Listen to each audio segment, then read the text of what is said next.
now we have a special treat for you. Our guest storyteller is going to tell us a story about how an echo changed the trajectory of his imagination. And remember, guys, you're not scoring tonight's guest storyteller. So just sit back and enjoy this one. So now give it up for Darryl Charles. Hey. Hey. How you doing? I'll just start my story. I loved toys as a kid. I had so many toys, action figures specifically. I had them and I would take them everywhere and anywhere. My mom would actually let me take toys to church, mostly so that I wouldn't mock the priest. There was something even back then that told me that watching a man drink out of a cup too slowly was hilarious. But my mom was determined to keep toys in my hands. I grew up in East New York, in Brooklyn, and out there, the longer I had toys in my hands, the harder it was to pick up anything else the projects had to offer.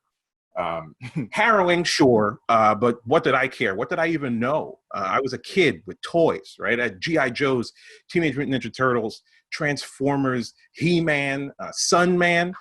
Black people, you should know what Sunman is. He was the black He-Man. The villain was a pig. We've been woke. I had a lot of toys, and I played with them all of the time, right? Like, because I didn't just make my toys fight.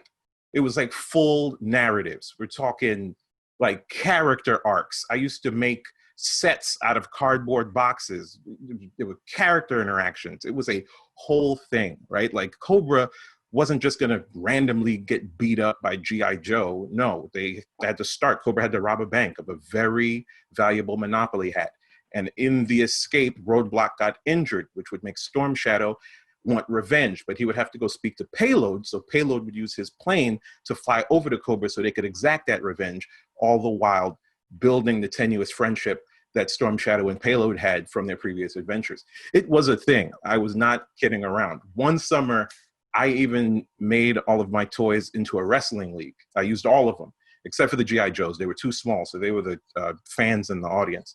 The tag team champions were He-Man and Sunman. They were the Man-Men when they weren't warring amongst each other for the championship belt.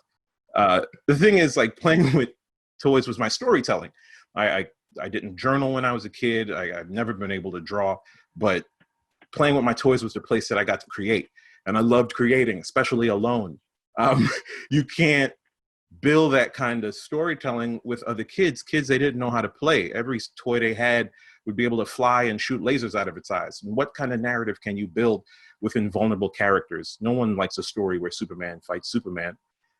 Plus, one of those kids broke my roadblock, which was why he always had to be the injured one in my stories. So I played on my own because I got to control my worlds, which were a subdivision of worlds created by the Hasbro Corporation. But you understand where I'm coming from. I loved playing with my toys until I was like 10 or 11 when I was in junior high. And my junior high school schedule was a lot like my elementary school schedule. Come home from school, do some homework, finish the homework, play with toys, dinner, more toys, go to bed. This time in my life, I had X-Men toys. That was the big cartoon. I had a Wolverine with the adamantium claws that popped out of his forearms. They were spring-loaded. We're talking high technology. He was fighting against Apocalypse. Apocalypse had cords that went from his arms into his ribs. I still don't know what those were for, but he was strong. And Wolverine was going to fight against Apocalypse. He was outmatched. The only reason he was had still survived was because of his healing factor. The rest of the X-Men were down and out, really down and at the store because my mom didn't buy the rest of the X-Men. But he was there, and he needed to find the will to survive and persevere, even though he was horribly outmatched. So I did all the things I was supposed to do. I did my homework, put it away. I got my toys together, and I was ready. And I kneeled down by the side of my bed, and I was like, "Rah!" And when I went to make them fight, I heard my voice bounce off of the wall. And when I heard myself, I just completely lost the fantasy. Like from immediately it went from me being a master of my own world to just a child sitting in a room by himself, talking to himself, playing with plastic. And from that moment on, I was done with toys like that quick. I didn't even finish playing.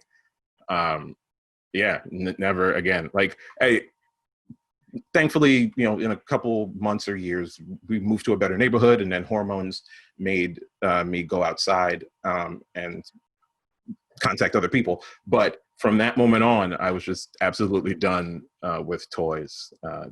I'll never forget the feeling that I'm too old for this, and I'm done with it.